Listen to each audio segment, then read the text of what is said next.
이 지배계층의 핍박은 극에 달아서 여호야김 왕 때에는 성전뜰에서 하나님의 심판을 설교했다가 생명의 위협을 당하기도 했고, 바룩을 시켜 기록한 하나님의 말씀을 왕 앞에서 읽었다가 그 두루마기는 태워지고 이 예레미야는 잡아 죽이라는 명령이 떨어져 그 위협을 당하기도 했습니다. 시드기야 왕 때에는 신하들이 예레미야의 예언의 소리가 듣기 싫어서 감옥에 가두기도 했고, 휴일의 뜰에 있는 구덩이에 가두어 두기도 했습니다.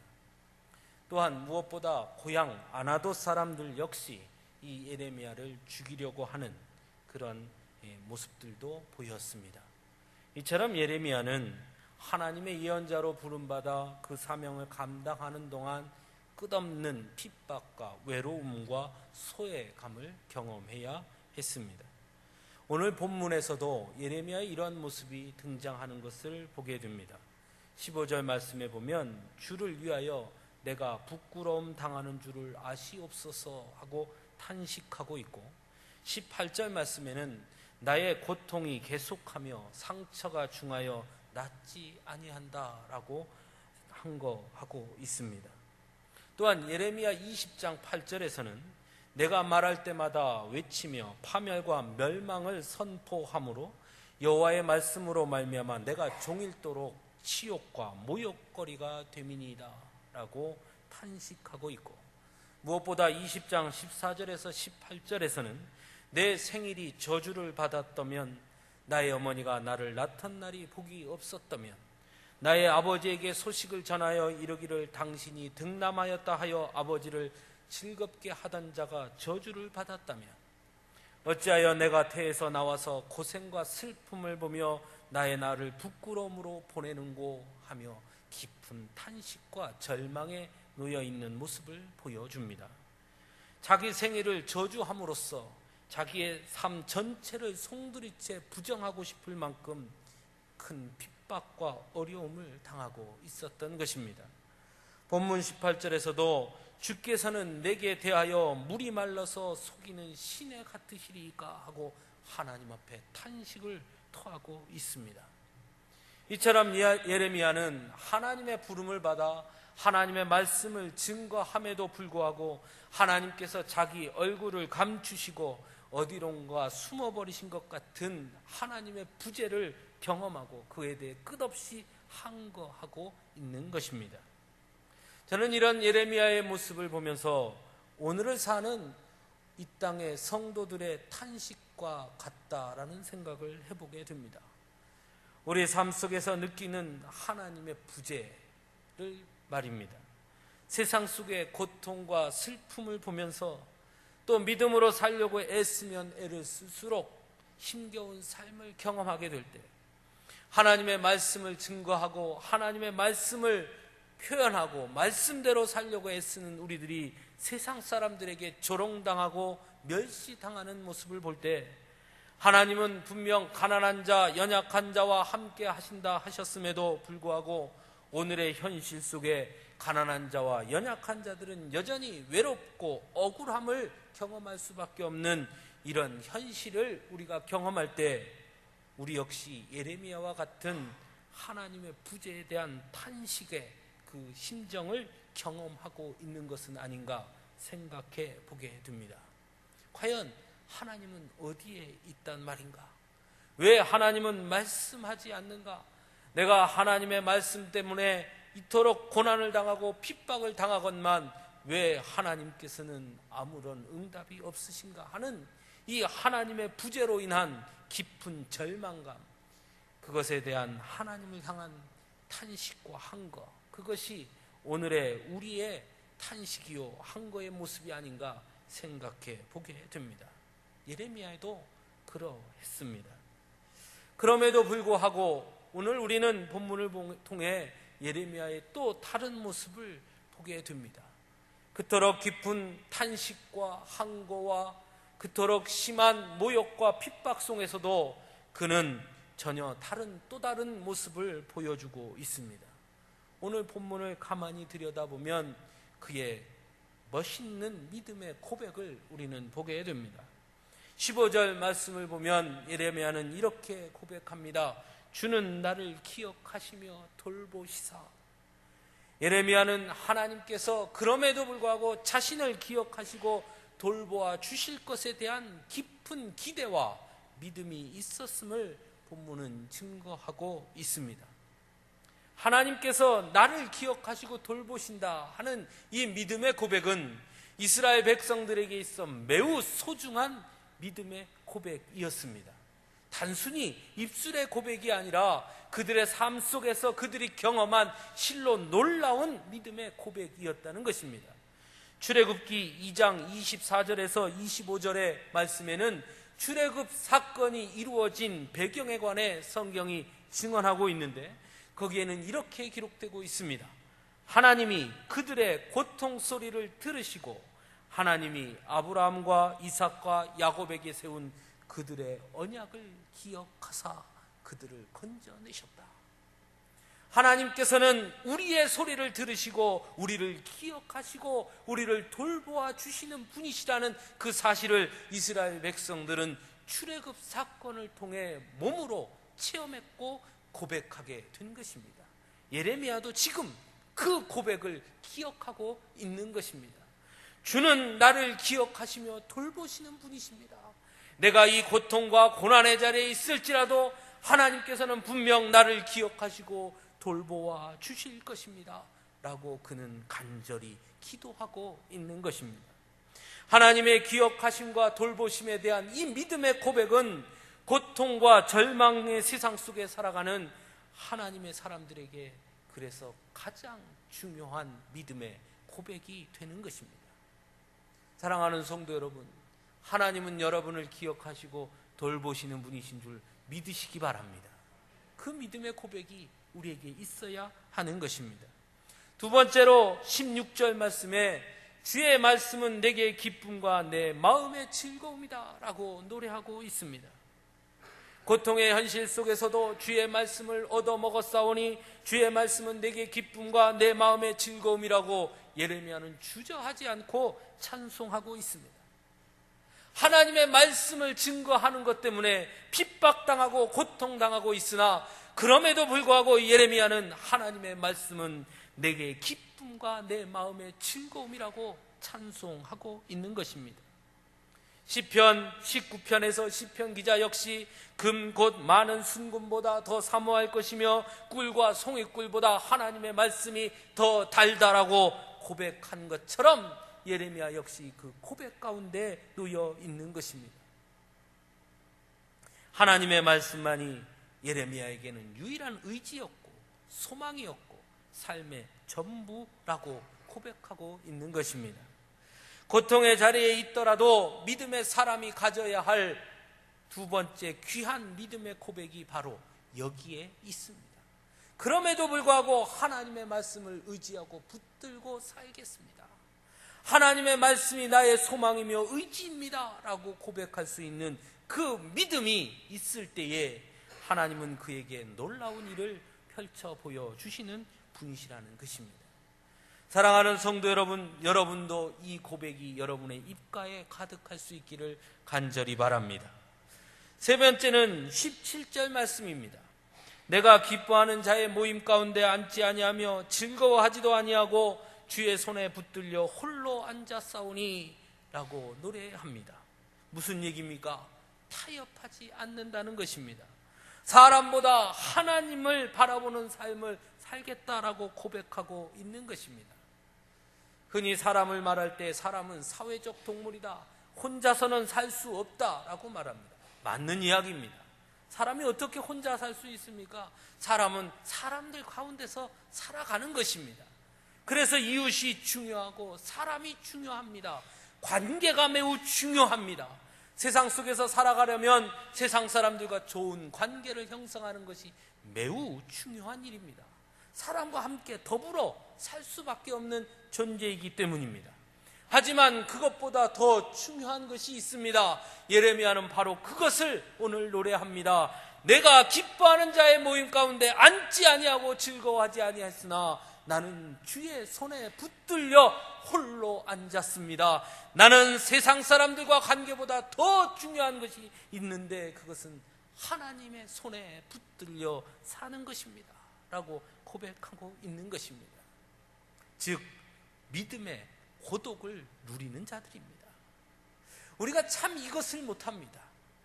믿음의 고독을 누리는 것, 그것을 잘 하지 못합니다.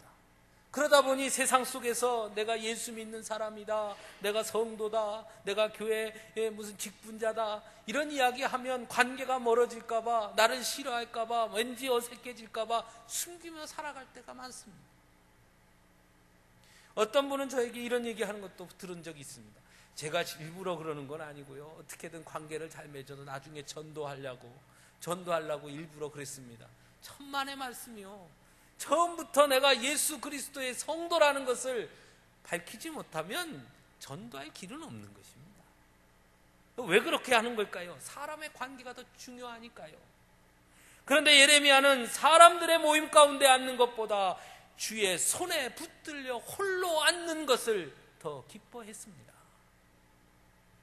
이 믿음의 고독을 누릴 수 있어야 하는 것입니다. 이런 예레미야의 간구에 대해 하나님은 실로 놀라운 말씀으로 응답해 주십니다. 참 놀라운 것은요, 하나님께서 응답하신 말씀에는 두 가지가 있는데, 하나는 축복의 약속이지만 그것보다 앞서 예레미야에게 하신 하나님의 말씀은 우리의 가슴을 찌르고도 남는 말씀입니다. 먼저 뭐라고 말씀하시냐면 돌아오라, 이렇게 말씀합니다. 예레미야에게 돌아오라, 이렇게 말씀하고 있는 겁니다. 예레미야가 어디 간 것이 아닌데 말입니다. 예레미야는 자기 스스로 주의 손에 붙들려 홀로 앉았습니다 라고 고백하고 하나님의 말씀을 증거함을 통해서 핍박과 고난을 당하고 있음에도 불구하고 하나님은 예레미야에게 다시 내게 돌아오라, 이렇게 말씀하고 있는 것입니다. 예레미야가 무엇이 잘못됐길래 하나님은 예레미야에게 다시 돌아오라 말씀하시느냐 하는 것입니다. 하나님은 예레미야 가슴속에 담겨있는 하나님의 부재에 대한 예레미야의 탄식과 항거에 대해 우리 주님은 그것을 보시고 말씀하고 있는 것입니다. 어떤 분이 세월호 침몰할 때 하나님은 어디 계셨느냐, 그 하나님은 도대체 무엇 하셨느냐, 하나님은 왜 그들의 그 부르짖음에 응답하지 않았느냐, 배가 침몰하는 가운데 있는 학생이 하나님 앞에 기도하는 영상도 나왔는데 왜 하나님은 그 자리에 같이 앉지 아니하시고 그들을 도와주지 아니했으며 지금도 저 세월호 유가족들이 청와대 앞에서 며칠 동안 노숙을 하며 그렇게 부르짖는데 왜 하나님은 여전히 아무런 응답을 하지 않느냐, 그러므로 하나님은 존재하지 않느냐, 이렇게 이야기하는 것을 들은 적이 있습니다. 저 또한 초기에 그것이 너무너무 가슴이 아팠습니다. 하나님 왜 응답하지 않습니까? 왜 하나님 응답하지 않습니까? 왜 하나님 그저 두고 보고 계십니까? 하나님께서 간섭하셔야 될 것 아닙니까? 왜 그걸 그냥 놔두고 계셨습니까? 하나님께서 그들의 손을 건져주셨으면 얼마나 좋았겠습니까? 하나님께서 세월호를 일으켜 주셨다면 얼마나 전도하는데도 도움이 되고 하나님의 능력을 선언하는데 선포하는데도 얼마나 큰 힘이 되겠습니까? 왜 하나님 그냥 가만히 계셨습니까? 하나님 앞에 저도 끊임없이 물었습니다. 하나님의 대답은 한결같습니다. 돌아오라, 돌아오라, 돌아오라.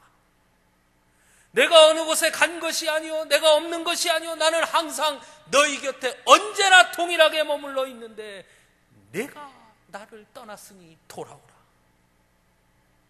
한국 교회여 하나님 앞으로 돌아오라. 한국 사회여 하나님 앞으로 돌아오라. 하나님은 우리에게 돌아오라 말씀하고 있습니다. 예레미야에게도 다시 한번 말합니다.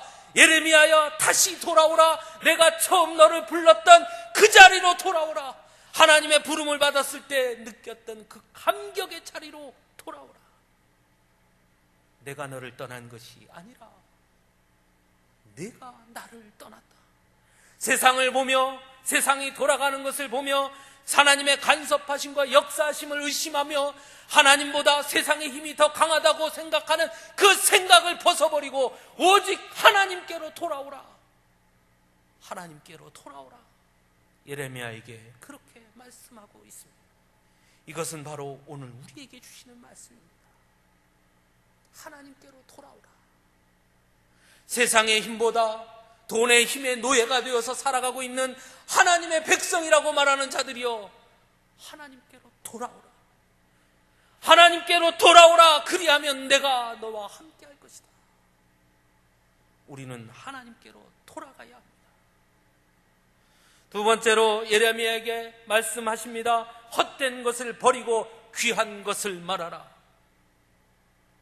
그러면 너는 나의 입이 될 것이다. 헛된 것을 버리고 귀한 것을 말하라. 하나님을 판단하거나 하나님을 부정하지 말라. 입술로 죄를 짓지 말라 말씀하고 있습니다.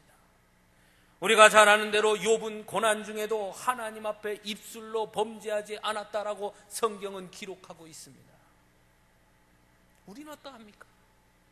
우리는 모두 하나님의 사람들입니다. 하나님의 말씀을 의지하고 산다고 자부하는 사람들입니다. 그러나 우리의 입술은 지금 어떠합니까? 우리의 입술이 귀한 것을 말하고 있습니까? 아니면 헛된 것을 말하고 있습니까?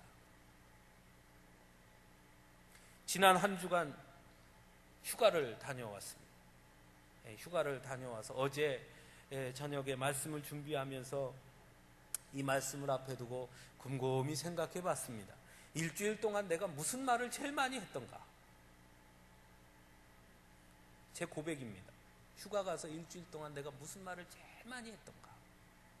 딱 하나였습니다. 뭐 먹지?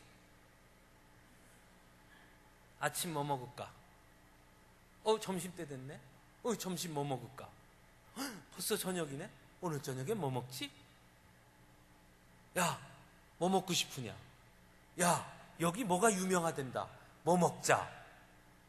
야, 뭐 먹으니 맛있지? 오늘 먹은 거 어땠니? 내일은 뭐 먹을까? 일주일 내내 먹는 얘기만 잔뜩 하다가 왔습니다. 뭐 먹을까?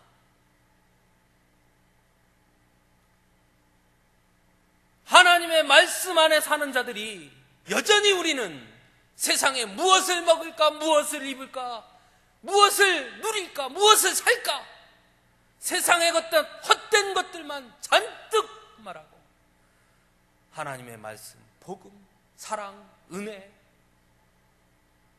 사라진 지 오래이지 않은가?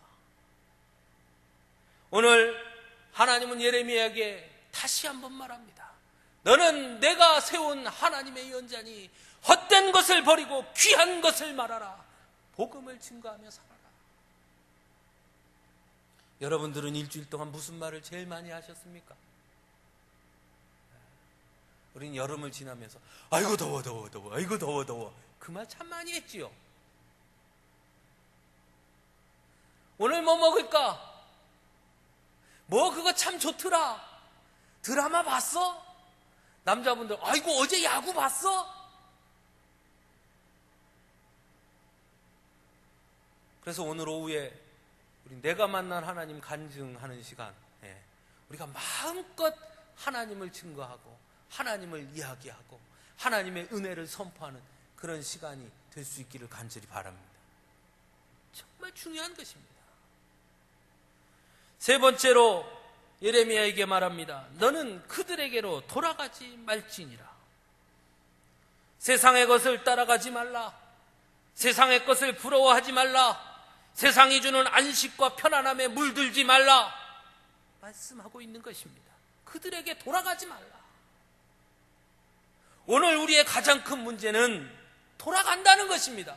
하나님께 돌아가야 하는데 자꾸 세상으로 돌아가는 것입니다.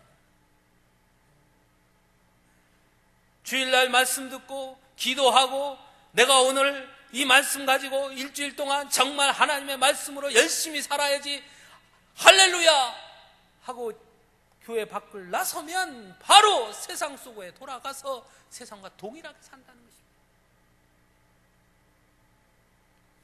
하나님은 예레미야에게 너는 그들에게로 돌아가지 말라.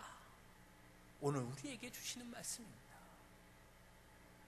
그리고 나서 축복을 약속해 주십니다. 이것이 참 귀합니다.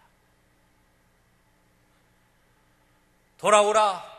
그러면 내가 너를 내 앞에 세울 것이다. 돌아오기만 하면 내가 너를 내 앞에 세울 것이다. 무슨 뜻입니까? 너를 통해 하나님이 이 땅을 통치할 것이다 라고 말씀하고 있는 것입니다. 이 땅의 그 어떤 것보다 더 큰 능력과 권세를 하나님께서 돌아오는 그에게 줄 것을 약속하고 있는 것입니다. 돌아오기만 하면. 세상 사람들은 요즘 사회를 능력사회라고 말합니다. 능력이 있어야 산다고 말합니다. 그래서 경쟁하고 그 경쟁 속에서 자신의 능력을 키우고 그 능력으로 사는 거라고 말합니다. 성경은 우리에게 말합니다. 믿음의 사람은 나의 능력으로 사는 사람이 아니라 하나님이 주시는 능력과 권세를 믿고 사는 사람이다.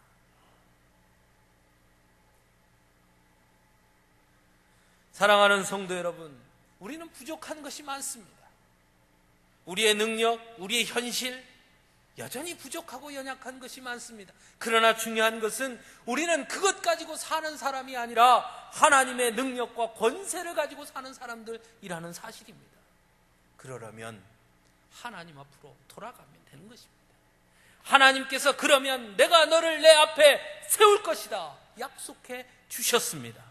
이 축복이 여러분에게 임할 수 있기를 간절히 축원합니다. 두 번째는 너는 나의 입이 될 것이다 라고 말씀했습니다. 나를 통해 하나님의 뜻을 전해 주신다는 것입니다. 하나님의 대언자로 사용하신다는 것입니다. 여러분, 성경에는 말, 입술, 입에 관한 이야기가 참 많이 있습니다. 무엇이든 믿음으로 구한 것은 받은 줄로 믿으라. 예수님께서 병든 자들을 고쳐주실 때 무엇으로 고치셨습니까? 말씀으로 고치셨습니다. 하나님은 이 세상을 창조하실 때 무엇으로 창조하셨습니까? 말씀으로 창조했습니다. 그 말씀이 나오는 입이, 그 입이, 나의 입이 그 입이 될 것이라는 것입니다. 하나님의 입이 될 것이라는 것입니다. 이 얼마나 큰 축복입니까? 우리가 선포하면 선포된 대로 이루어지는 것이고, 우리가 고백하면 고백하는 대로, 구하면 구하는 대로 이루어지는 하나님의 놀라운 역사가 우리의 입술의 능력에 있게 될 것이라 말씀하고 있는 것입니다. 이 축복을 받기 원하십니까? 헛된 것을 버리고 귀한 것을 말하시면 됩니다. 세 번째로는 내가 너로 견고한 노성벽이 되게 할 것이다 말씀합니다. 너를 칠지라도 이기지 못할 것이고, 내가 너와 함께하여 너를 악한 자의 손에서 건지며 무서운 자의 손에서 구원하리라. 내가 너를 견고한 노성벽이 되게 할 것이다. 우리 하나님 우리에게 약속해 주셨습니다. 세상이 우리를 넘어뜨리려고 우는 사자와 같이 덤벼들지라도, 우리가 허약해 보이고 연약해 보여서 바람만 불어도 쉽게 넘어질 것 같을지라도, 그렇더라도 내가 그들에게로 돌아가지 아니하면 너는 결코 무너지지 아니할 것이다. 요즘 한국교회의 위기를 말합니다. 어떤 목사님은 앞으로 10년쯤 되면 한국교회 성도가 50만 명쯤으로 줄어들 것이다, 이렇게 단언을 합니다. 목회자 수와 성도 수를 대비했더니 앞으로 10년 뒤쯤에는 목사 1명당 성도 10명 꼴이 된답니다. 그럼 저는 성공했지요. 10명이 넘잖아요. 평균 이상이잖아요. 큰 위기라는 것입니다. 더 이상 전도도 안 되고 성도의 수도 늘지 않고 점점 줄어들고. 그래서요, 그 다음이 중요하잖아요. 그래서 어떻게 해야 됩니까? 경영 전략을 교회에 접목시키기도 하고, 보험회사에서 보험하시는 분들이 회원 모집하는 것처럼 그 방식을 모집하기 들여오기도 하고, 교회도 경쟁을 붙여서 1구역은 몇 명 전도했는데 2구역은 몇 명 했습니까? 뒤에다 그래프를 쫙 붙여놓기도 하고, 어디는 사람들마다 각각 이름을 써서 조규성, 조국, 조민 1년 동안 몇 명 전도, 몇 명 뭐 했고 실적 뽑아서 그걸 쫙 붙여놓기도 하고, 그래서 그 다음에 항존직 선거할 때 또 그 실적을 또 밑에다 딱 써서 그걸로 항존직 선거할 때 투표하기도 하고.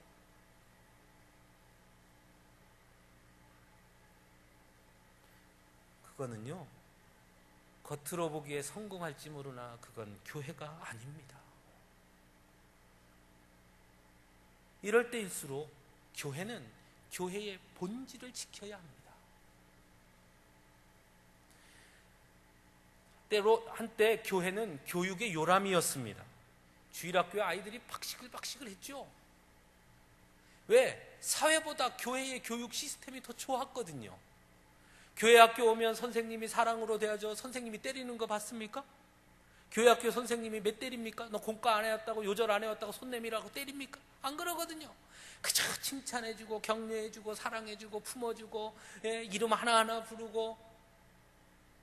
이제 사회에서 그 교육 따라합니다. 그러면 이제 교육은 사회가 더 잘합니다. 넘겨주는 겁니다. 병원 교회에서 초기에 한국의 초기 선교사들이 각 사회 병원을 많이 세웠습니다. 우리 광주에도 여기 기독병원도 선교사들이 세웠잖아요. 지금요, 병원 사회가 더 잘 운영합니다. 주는 겁니다. 복지관, 한때 교회가 복지관 다 갖고 있었습니다. 노인들, 장애인들 교회마다 다 교회가 운영하고 섬기고 했습니다. 지금은요, 사회가 더 잘합니다. 넘겨주는 겁니다. 어린이집, 유치원, 교회마다 무슨 선교관 해가지고 뭐 선교원 해서 어린이집도 있었고 유치원도 있고 많이 있었습니다. 지금은요, 사회가 더 잘합니다. 그럼 넘겨주는 겁니다. 잘하라고. 사회에 부족한 것을 교회가 만들어서 사회에 다시 넘겨주는 겁니다. 그게 교회가 할 일입니다. 그들에게로 돌아가는 것이 아니라. 하나님은 우리에게 말씀합니다. 너로 견고한 노성벽이 되게 하리니 결코 무너지지 않을 것이다. 교회는 하나님이 지켜주시는 노성벽인 줄로 믿습니다. 성도는 하나님이 지켜주시는 견고한 노성벽인 줄로 믿습니다. 하나님이 지켜주십니다. 세상으로 돌아갈 것이 아니라 하나님 앞에 서면 되는 것입니다. 사랑하는 성도 여러분, 저는 오늘 이 말씀을 통해 여러분에게 한 가지 물으려고 합니다. 예레미야의 고통에 대한 이해와 동질감을 느끼는 오늘의 현실 속에서 우리는 과연 어떠한가 하는 것입니다. 우리 또한 하나님께서 예레미야에게 하신 그 말씀처럼 하나님께로 돌아가야 되지 않겠습니까? 그래서 여러분에게 묻습니다. 여러분, 오늘 이 예배에 왜 오셨습니까? 왜 하나님입니까? 왜 하나님을 믿으십니까? 왜 하나님 앞에 기도합니까? 왜 여러분의 시간과 여러분의 땀과 여러분의 노력들을 왜 하나님 앞에 바치십니까? 왜 하나님이십니까? 스스로 진지하게 물어보십시오. 여러분, 왜 하나님이십니까? 왜 예수 그리스도를 믿습니까? 무엇 때문입니까? 세상의 것을 위해 하나님 앞에 오셨습니까? 부자가 되기 위해, 성공하기 위해, 좀 더 편안한 삶을 살기 위해 하나님 앞에 오셨습니까? 자신 있게 말씀드리지만 잘못 찾아오셨습니다. 우리는 그러려고 하나님 앞에 온 것이 아니지 않습니까? 우리가 왜 하나님인가에 대한 분명한 대답을 하지 못한다면 우리의 믿음은 오염되어 있는 것입니다. 왜 하나님입니까? 가난해도 왜 하나님입니까? 왜 점점 힘들어도 왜 하나님입니까? 고통과 핍박을 당해도 왜 하나님 앞에 올 수밖에 없습니까? 어렵고 힘들어도 왜 하나님 아니면 안 됩니까? 그거에 대한 분명한 대답이 우리 안에 있어야 합니다. 왜 하나님입니까? 하나님은 예레미야에게 오늘 우리에게 묻습니다. 왜 하나님입니까? 다시 돌아오라. 하나님 앞에 돌아오는 그들을 하나님은 쓰시기 원하십니다. 우리를 세워주시기 원하시고 하나님의 입으로 쓰기 원하시고 견고하게 세워서 하나님의 승리를 보여주시기를 원하십니다. 우리의 부유함과 우리의 건강함과 우리의 권세가를 위해서가 아니라 하나님의 나라를 위해서. 하나님은 우리를 부르셨습니다. 그래서 하나님입니다. 그래서 하나님입니다. 하나님이 아니면 영원한 생명이 없고 하나님이 아니면 진정한 축복이 없음을 알기에 그래서 하나님입니다. 부유함도 아니요, 건강함도 아니요, 명예도 아니요.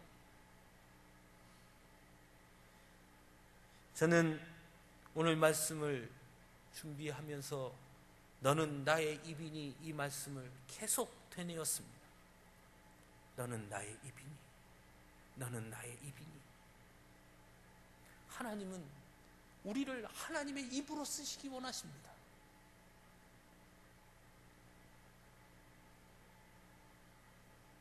거룩한 입술이 되어야 합니다.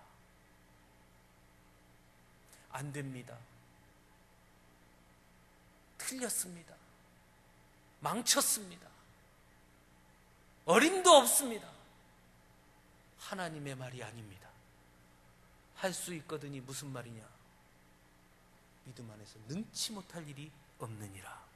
하나님의 말씀입니다. 될까요?